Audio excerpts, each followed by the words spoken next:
સુરેન્દ્રનગર શહેરના સાયલામાંથી એક ચોંકાવનારો કિસ્સો સામે આવ્યો છે। એક શખ્સ સોહિલ ખાન પઠાણ નકલી ડીવાયએસપી બનીને બિંદાસ ફરી રહ્યો હતો। ગુજરાત રાજ્યમાં ઘી, પનીર, દૂધ, વરિયાળી, તેલ તમામ ચીજ વસ્તુ નકલી હવે ડીવાયએસપી પણ નકલી બનીને બિંદાસ વર્દી પહેરીને ફરી રહ્યા છે। આની હિંમત જુઓ, ઇન્સ્ટાગ્રામ પર રીલ્સ બનાવીને રૂઆબ છાંટતો હતો અને તમામ લોકોને એ જ જાણકારી આપવાની પ્રયત્ન કરતો હતો કે હું ડીવાયએસપી છું। આ ચોંકાવનારી ઘટના સામે આવતાની સાથે જ રાજકીયની પોલીસ સતર્ક બની, સાયલાની પોલીસ સતર્ક બનીને નકલી ડીવાયએસપી બનીને ફરતા સોહિલ ખાનને ઝડપી લીધો। હાલમાં તો કડક હાથે પૂછપરછ શરૂ કરવામાં આવી છે, પરંતુ તેની પાસેથી વર્દી, દસ્તાવેજી કાગળ, ડુપ્લિકેટ આઈ કાર્ડ અને ઘણી બધી ચીજ વસ્તુઓ પોલીસે કબજે લીધી છે।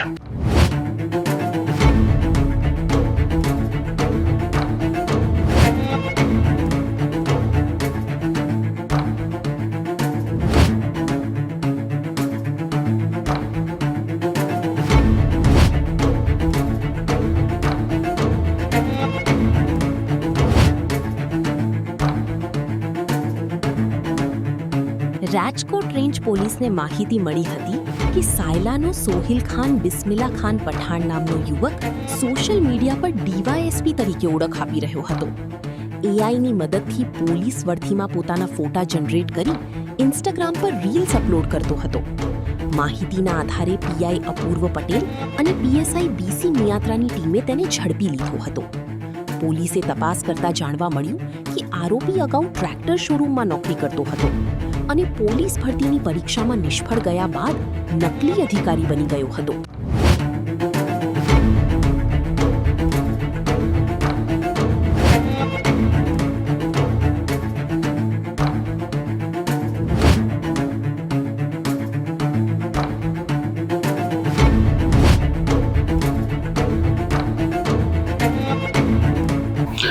સોશિયલ મીડિયાના માધ્યમથી માત્ર દેખાવ જ નહીં, પરંતુ આ શખ્સે લોકો સાથે ઠગાઈ અને છેતરપિંડી આચરવાની પણ શરૂઆત કરી દીધી હતી।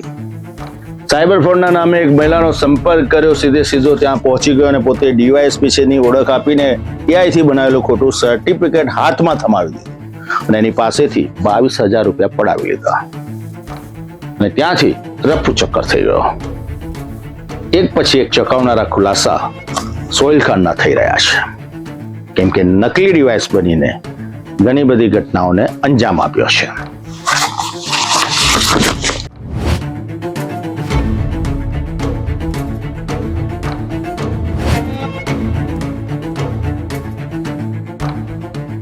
તપાસમાં સામે આવ્યું છે કે આરોપીએ એક મહિલાને એકાઉન્ટ અનફ્રીઝ કરાવી આપવાની ખાતરી આપી રૂપિયા 22,000 પડાવ્યા હતા। બાદમાં એઆઈથી બનાવેલું ખોટું સર્ટિફિકેટ મોકલી દીધું હતું। આ ઉપરાંત આરોપીએ ગૃહમંત્રી તરફથી પદક મળ્યાની ખોટી યાદી પણ તૈયાર કરી હતી, જેમાં પોતાનું નામ અને અન્ય અધિકારીઓના નામનો ઉલ્લેખ કર્યો હતો। પોલીસે આ નકલી દસ્તાવેજો કબજે કરી વધુ તપાસ શરૂ કરી છે।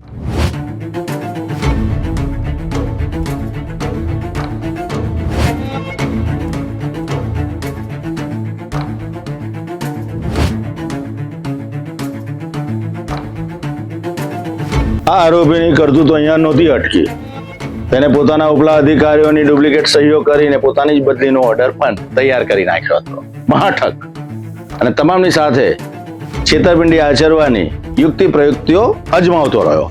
પોતાની જ ફરજના બદલીનો ઓર્ડર કરી નાખ્યો અને ઉપલા અધિકારીઓની ખોટી સહીઓ પણ કરી દીધી, પરંતુ ફરજ હતી ક્યાં, કેમ કે આ તો ડુપ્લિકેટ ડીવાયએસપી હતો।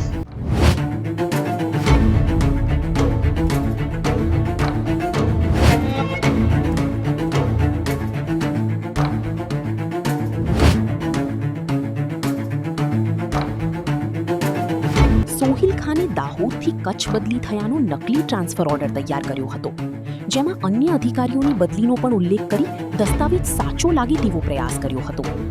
આ ટ્રાન્સફર ઓર્ડરમાં ડીજીપી અને નિવૃત્ત આઈપીએસ અધિકારીઓની ખોટી સહી પણ કરવામાં આવી હતી। આ ઉપરાંત પોલીસ કોન્સ્ટેબલ તરીકેના નકલી આઈ કાર્ડ, ડ્યુટી પાસ અને ખોટા સીલ પણ તૈયાર કર્યા હતા। ચોંકાવનારી બાબત એ છે કે દાહોદમાં કમિશનરેટ ન હોવા છતાં કમિશનરની સહી દર્શાવવામાં આવી હતી। હાલ સાયલા પોલીસ આરોપીએ અન્ય કોને નિશાન બનાવ્યા તેની તપાસ કરી રહી છે।